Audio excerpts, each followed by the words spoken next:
Fala aí, Márcio, beleza? Rodrigo Rainer, TV Camisa 12, resenha da Massa 81, hoje dia 14 de abril de 2018, no meio de ataque sírio, nem sei se vai ter Copa, esse povo é muito doido, Deus abençoe, que não aconteça nada demais, mas eu tô aqui no meio das notícias e vamos falar do Galo. Essa semana também não foi nada boa, tem 2 semanas que eu não gravo, na verdade. A última semana tive um problema de áudio, né? Eu subi um vídeo gigantesco e provavelmente o celular não aguentou, o YouTube me censurou, sei lá o que rolou. E semana passada eu não consegui gravar, né? Deveria ter aproveitado o bom momento pós vitória no Clássico. Enfim, essa semana foi péssima para o Atlético, para nós. Nós perdemos um título aí que estava com um gol de vantagem, né? Reverteu a vantagem, mais um gol, e a gente conseguiu tomar 2 gols, perdeu o título, e no meio da semana foi jogar lá na Argentina, Buenos Aires, e também perdeu na estreia para o São Lourenço de forma ridícula, né? Bom, a parte do Clássico eu até entendo do nervosismo, acho que foi inocência, já falei na live e tal, teve a expulsão, enfim, e é isso mesmo, né? Final de Campeonato Mineiro, Atlético Cruzeiro, né? A gente está acostumado a ganhar, mas às vezes a gente perde também, e é menos traumático, sabe? E principalmente para mim, que realmente não tenho muito apego com o Campeonato Mineiro. Para mim o Clássico vale muito mais, a final, né? O Clássico Atlético Cruzeiro na final vale muito mais do que o título. E agora o jogo lá lá contra o São Lourenço, realmente deu uma cortada na onda, porque mesmo perdendo o Clássico, eu falava que o Atlético ainda está evoluindo, né? Tem aquela questão de manter o Thiago Largue, todo mundo dando um maior apoio pro cara, mesmo após perder o título. Mas a postura no jogo lá na Argentina foi aí sim realmente desanimadora. Da minha parte, eu achei que se os caras estão sentindo tanto a perda de um mineiro a ponto de correr o risco de sair da Sul-Americana, falta gestão de grupo, falta, né, um fator psicológico para esse grupo e total noção da importância de cada campeonato para a temporada, né? O Campeonato Mineiro não pode causar um estrago maior do que ele próprio, né? Inclusive uma Sul-Americana, por exemplo, de pegar um time grande logo no início e ficar sentindo por perder Mineiro. Mineiro não vale isso, né? Não vale esse desânimo para prejudicar o jogo contra o São Lourenço, como foi dito, inclusive pelo Tomás Andrade. Eu não acredito e não concordo, né? O Mineiro é uma pré-temporada com troféu, e aí sim a Sul-Americana é um torneio importante, agora o Brasileiro é um torneio importante. E aí vamos lá, né? Quem está chateado, chateado todo mundo acha que tá, né? Mas quem tá puto, quem tá insatisfeito com essa diretoria, com o presidente, com o elenco, eu acho que tá desde o início do ano. O Mineiro poderia amenizar ou não isso. Para algumas pessoas pode ser que, tá, beleza, vou começar a confiar mais, não foi tão ruim assim, tá. Outras pessoas tratariam o Mineiro como eu trato, não muda nada, as demandas continuam e tal. Mas o que acontece é que essas pessoas estão insatisfeitas desde o início, e muita gente que eu gosto, muita gente, já falei isso aqui, muita gente que eu admiro, que eu acho que entende muito de futebol, não gosta do Alexandre Galo, não aceita o Alexandre Galo. Outras pessoas não gostam dessa política de economizar, de gastar menos, de contratar apostas, quer nome grande, quer jogador caro e tal. Bom, cada um tem a sua escolha, a sua preferência. Eu, da minha parte, estou bem mais tranquilo e bem mais paciente porque eu entendi desde o começo a proposta da diretoria, eu concordo com essa política, não acho que isso seja diminuir o clube de forma nenhuma, não espero o título, isso não foi prometido, muita gente está falando, né, no vídeo em que eu fui censurado pelo YouTube, eu estava falando exatamente isso, daquela entrevista lá deturpada do Sete Câmara, em que todo mundo falou, não quer saber de crítica, vai processar quem critica, não foi isso. Mas ele também falou que ele tem como objetivo dele ganhar o brasileiro. Ele não falou ganhar o brasileiro em 2018. E eu entendo perfeitamente que se ele pensar em ganhar o brasileiro em 2021, para mim tá ótimo. Eu passo tranquilo 2018, 2019 criando um time para ser campeão no terceiro ano de mandato dele. Para mim tá combinado, eu aceito, mas eu respeito quem não aceita, quem não quer esperar, quem acha que tem que ganhar agora, tem formatinho para ganhar 2018, e enfim, eu acho, né, aí é uma conta lógica, se a cada 3 anos, né, se todos os presidentes pensassem em entrar, começar a formar um time para sair campeão brasileiro, a gente teria uns 10 campeonatos brasileiros aí, né? Então eu acho que a ideia é boa, eu aceitei desde o início, eu entendi desde o início. Então eu não espero jogador caro, eu não esperava contratação de grandes nomes, como não vão chegar provavelmente, mas as contratações eu já dizia que iam chegar. Ou seja, eu estou tranquilo, né? Eu estou em relação ao que vinha sendo questionado, reclamado antes desses jogos aí da final do Mineiro e do jogo do São Lourenço, eu estava tranquilo, ok? As contratações estão começando a aparecer, nomes questionáveis, a galera não vai aceitar. Para mim não importa, eu vou esperar para ver esses caras jogar. No dia que anunciaram o Galdesani, amigos meus no grupo foram lá pegar comentário de corneteiro do Curitiba para falar que o cara é ruim. Não vou entrar nessa, bicho, não vou, não é ser chapa branca, é minha convicção de eu vou esperar. Já vi um monte de jogador, vi sem nome, sem fama, e inclusive vários só jogaram em altíssimo nível no Atlético. Donizete é um exemplo, só jogou em alto nível no Atlético. Não tinha nome antes, não tem nome depois, vai para a América. É um grande exemplo para mim. Sim, estou dando um exemplo, mas foram vários. Enfim, não vou entrar nessa. Agora, existe um fator que me preocupa sim, né, depois desses jogos, que é o fator psicológico. Eu acho que ficou muito nítido desde a final um descontrole, um temperamento do time, e o desânimo no próximo jogo contra o São Lourenço foi mais preocupante ainda. Aí eu acho, né, até falei no Twitter logo depois do jogo do São Lourenço, que para mim hoje, que é a atribuição do diretor de futebol, para quem acha que eu não cobro, eu cobro sim, estou cobrando no momento em que eu achar que devo e o motivo que eu achar que tem que ser cobrado. Então, eu acho que o Alexandre Galo tem que conduzir esse elenco, né, e procurar reforço para resolver o problema desse elenco. É resolver esse que está na mão do Atlético, que já jogou muito melhor do que tem jogado nos últimos jogos, e ver qual que é o problema interno, de relacionamento, de motivação do time, se o Largue está conseguindo motivar esses caras no vestiário. A questão do Roger Guedes para mim é preocupante, um técnico que fala, não vou resolver, tira esse cara daqui, manda para a diretoria resolver. Não, ele tem o papel dele, ele tem que, num nível baixo, lógico, ele tem que resolver pequenos problemas, não deixar esses pequenos problemas se tornarem grandes a ponto de ter que mandar para a diretoria para arrumar um lugar para o cara, sabe? Eu não consigo ver se o Alexandre Galo, o Thiago Largue chegaram a fazer alguma coisa para ajudar o Roger Guedes. Não estou falando que ele é inocente, ele está errado, mas eu falo que talvez uma condução melhor no início não geraria esse nível de problema a ponto de provavelmente o clube estar procurando um lugar para o jogador. Então houve uma falha assim, e aí gestão de grupo é atribuição também do diretor de futebol, né? Não é só contratação. Então hoje eu estou mais preocupado com a gestão desse grupo que já está aí, sem pensar em contratação. Esse grupo já jogou muito melhor do que que jogou contra o São Lourenço. Para mim, a prioridade hoje é manter a evolução que esse time estava seguindo, né? Então, Alexandre Galo tem que resolver isso. Isso é atribuição dele. Não sei o que vai dar. Muita gente acha que ele não é capaz e tal, nem de contratar, nem de tratar com pessoas. Aí sim eu vou formar minha opinião sobre ele, porque eu tenho a impressão que nós temos um sério problema de clima no time.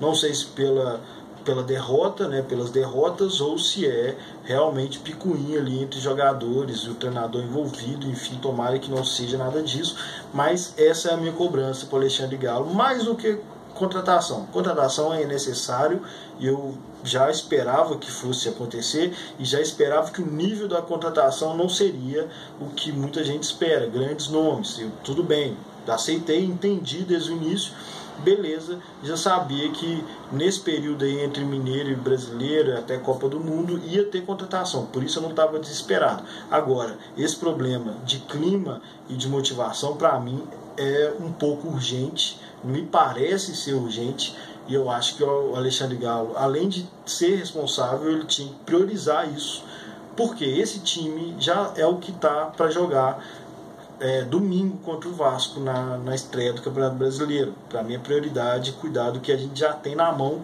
ao invés de ficar achando que cada derrota a gente traz mais dois para amenizar o problema. Não, não é contratação que resolve derrota ou perda de título, às vezes não. Às vezes o elenco, nesse caso do São Lourenço, principalmente, o elenco já jogou bem melhor do que apresentou lá na Argentina. Enfim, esse clima, né, da torcida e de insatisfação, de desconfiança, eu até entendo, igual eu falei, eu respeito quem acha que o cara não é confiável e tal, mas eu me dou o direito de esperar, não vou ficar entrando em pilha dos outros. Só que a gente realmente passou por um período que às vezes é legal, às vezes é chato, às vezes é as duas coisas. A gente passou direto por isso, que é o de contratação. Não teve esse período no Galo esse ano. Teve, pelo contrário, de saída de jogadores que algumas pessoas acham importantíssimos, essenciais. Eu não acho. Fred, Robinho, Marcos Rocha, já estava me preparando, o coração já estava preparado para a saída dele desde abril do ano passado, quando chutaram a porta do carro dele. Eu já sabia que ele não ia, por isso não senti tanto assim. Mas o Fred e o Robinho muita gente sentiu. E aí saíram esses caras e realmente não chegaram. Todos os últimos anos, no começo do ano também chegava uma contratação ou outra, né? Não era o time formado em janeiro, igual a galera estava querendo esse ano, mas tinha contratação. Esse ano não teve. Teve o Roger Guedes, Eric, pela vinda do Marcos Rocha, que para mim a perda foi maior do que o benefício. Se comparar Roger Guedes, Eric e Ricardo Oliveira com os que saíram, para mim melhorou o ataque, mas, né, na balança a perda do Marcos Rocha é um estrago muito maior.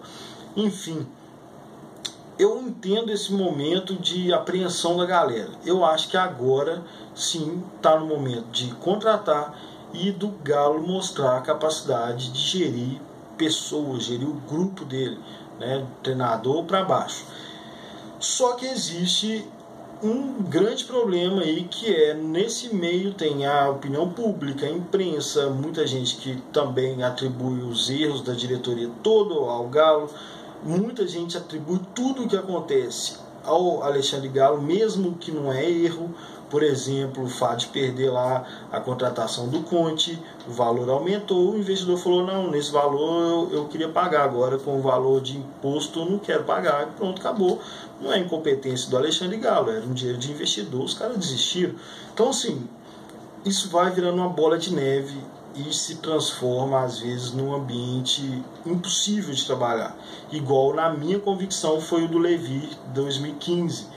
Né? Os resultados dele foram ótimos, um título em 2014, um vice-campeonato brasileiro em 2015, e o clima impossível de trabalhar, de tanta reclamação, de tanta chatice, de pegação no pé, tudo é culpa do cara e tal, não sei o que. E eu tenho medo disso acontecer. Eu tenho medo do Alexandre Galo não segurar a onda, eu tenho medo dele ser incompetente e também tenho medo dele ser competente, dele tentar segurar a onda e não ter clima para ele trabalhar. O que está acontecendo no Atlético, e aí uma demanda que era antes do Clássico, que era muito reclamada, era a de contratações, agora eu já vejo a de contratações e a de clima, né, de ambiente, de gestão de pessoas. Ainda tem uma terceira demanda da diretoria, para quem não falar que eu não colo da diretoria depois desse vídeo, tá de sacanagem. Existe uma terceira demanda da diretoria, que é de gerir crises. E o Atlético há muitos anos não faz isso. Um grande exemplo disso é o que o Cruzeiro tem feito, de falar que o Atlético é beneficiado por arbitragem. Isso é um absurdo na história do Atlético, e isso tinha que ser respondido e morrer no ninho lá. Mas não, o Atlético, ninguém liga para isso, ninguém liga para isso. Isso é só boato, isso são só algumas pessoas que falam, ninguém está ligando para isso. Quando você assusta, uma mentira foi tão repetida, não foi rebatida, não foi desmentida, e vai virando verdade, e a gente corre o sério risco de chegar no momento em que o Atlético vai ser famoso por ser beneficiado por arbitragem, mesmo perdendo a final, sendo prejudicado, né? Os caras saem falando em entrevista que o Atlético é beneficiado. Então, é só um exemplo, né, de como a diretoria do Atlético institucionalmente é fraca, institucionalmente não protege a história do clube. O Cruzeiro lá criou o slogan deles, o time do povo, e para aquilo pegar, eles criaram um áudio cheio de merda sendo falada, e inclusive mudando a história do Galo, falando que o Galo é de Lourdes, por isso o Galo é de elite. Só que o Galo foi para Lourdes, o bairro de Lourdes não existia. Não sei quem foi que criou essa história, o idiota, mas se o Vicentim tivesse pesquisado, uma pesquisa simples, assim, a idade do bairro de Lourdes, ele veria que o Atlético já estava lá quando o bairro de Lourdes foi criado, né? Quanto mais virar a região nobre, mas o Atlético já estava lá, era um brejo. O Atlético foi tirado do centro e colocado na periferia ali, que era o bairro de Lourdes, né? Nem era bairro ainda, foi urbanizado depois. Então, assim, o Atlético não responde, aí vai sendo falado, o Atlético deixa acontecer, criar fama de time de elite. Eu estou só dando exemplos. Esse caso que aconteceu, principalmente com o Gomide no começo do ano, foi um start para a imprensa realmente bater muito no Atlético. E outra lenda criada é que a imprensa, na verdade não é lenda, isso não é lenda, isso é verdade. É uma cidade que tem 70% de atleticano, vai ter mais pedreiro atleticano, vai ter mais advogado atleticano, vai ter mais jornalista atleticano. Só que e tudo isso que eu estou falando, inclusive da FMF, é de 2014, por exemplo, quando o Castelar assumiu por ser atleticano. A diretoria do Cruzeiro começou a falar que ia ajudar o Galo, criar briguinha, picuinha e tal, e nada. Tudo sem razão. O Atlético não foi ajudado em nada, e eles criam esse negócio, e isso acaba virando verdade. Lá atrás, o Guilherme Mendes falou: a imprensa é toda atleticana, tem que ter cruzeirense na imprensa, não sei o que. Começou-se a criar uma pressão, e aí a gente atleticano vê esse negócio acontecer, dá risada e tal, mas olha o nível e olha como as coisas vão evoluindo e onde chegam. Chega num ponto em que os setoristas ou os comentaristas atleticanos, eles se privam de falar do Atlético, ou eles passam a bater mais no Atlético para parecer imparciais. Eu sou atleticano, então eu vou descer a marreta no Atlético para cruzeirense não me encher o saco. Enquanto isso, os setoristas e os comentaristas cruzeirenses assumem abertamente que torcem para o Cruzeiro, zoam o Atlético, defendem o Cruzeiro, enfim.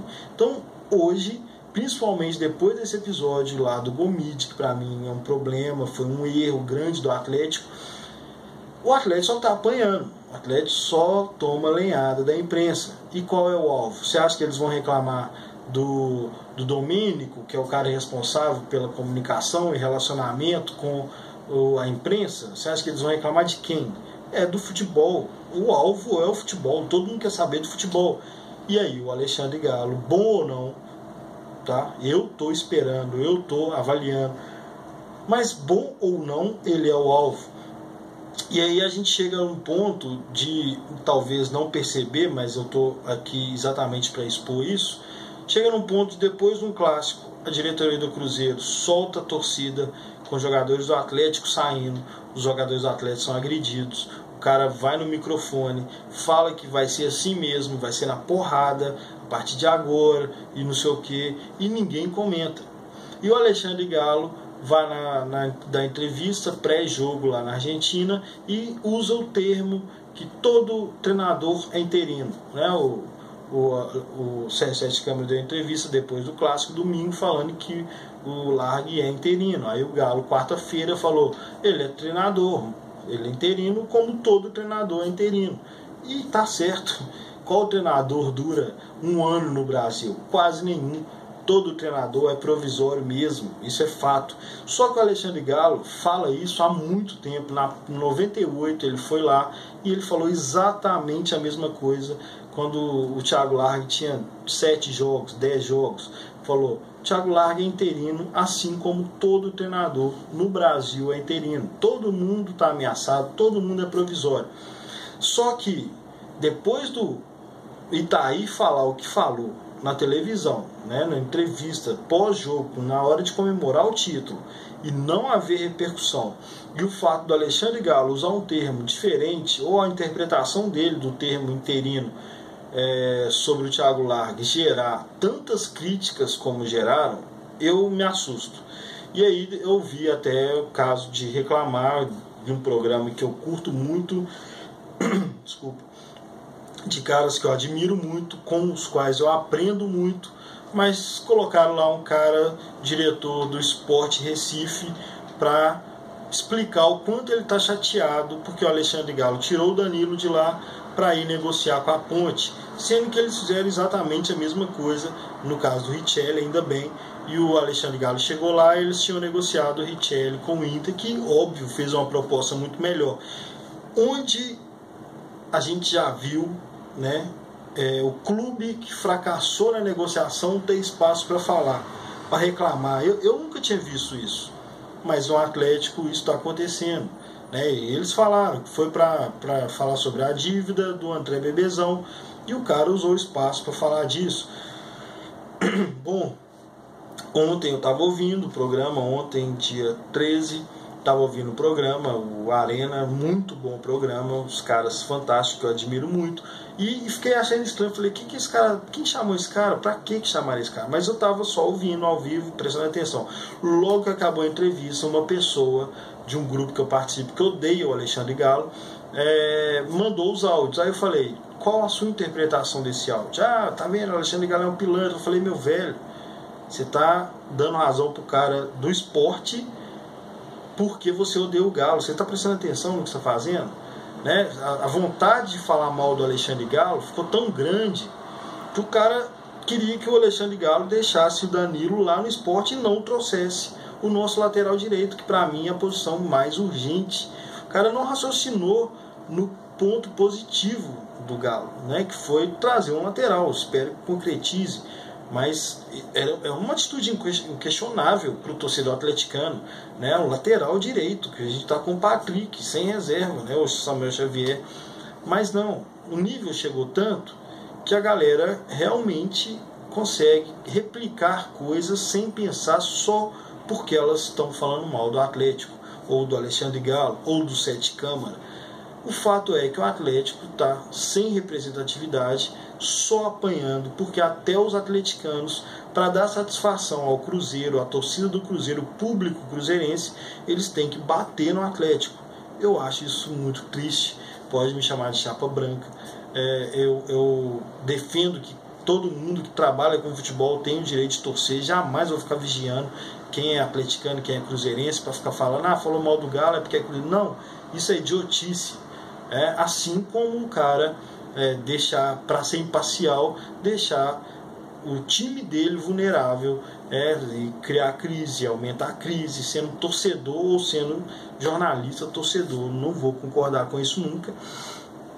O fato é que a terceira demanda da diretoria do Atlético é ficar esperta, deixar de ser bobo, né? Não estou falando para fazer igual aconteceu com o Gomit, que foi um erro gigantesco.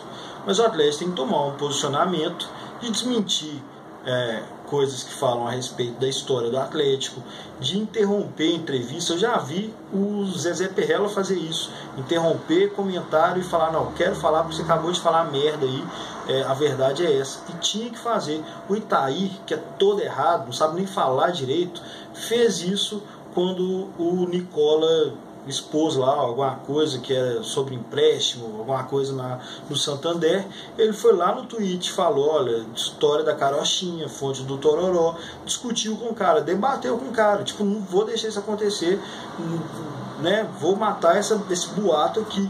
Verdade ou não confio no Itaí, não sei se ele é bom, se ele está falando a verdade, mas a atitude dele de falar, olha, estou cortando esse boato aqui na raiz, é o que o Atlético deveria fazer.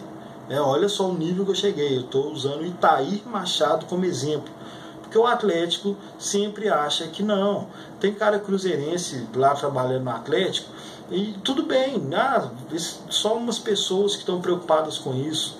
Estão falando que o Atlético é historicamente time de elite, tudo bem, quase ninguém dá atenção, dá sim, velho. É importante e o Atlético tem que deixar de ser bobo, o Atlético tem que se posicionar, o Atlético tem que dar satisfação para a torcida. Então vai aí 3 críticas, né? Uma cobrança, 2 críticas. Para quem acha que eu estou precisando de puxar saco para ganhar emprego no Galo. Pelo contrário, eu quero emprego na imprensa e tô batendo porque alguém tem que defender o Galo nessa porra, né? Os atleticanos estão dando corda, a imprensa atleticana tá tentando ser imparcial e só marretando o Atlético. Alguém tem que defender o Galo, e nem que seja eu jogando contra o meu sonho de viver, de falar do Galo. Beleza, galera? Tomara que esse brasileiro aí já comece com gás, comece com um clima melhor, e se Deus quiser a gente volta lá do Rio de Janeiro com a vitória. No mais, some não, bom final de semana, abraço.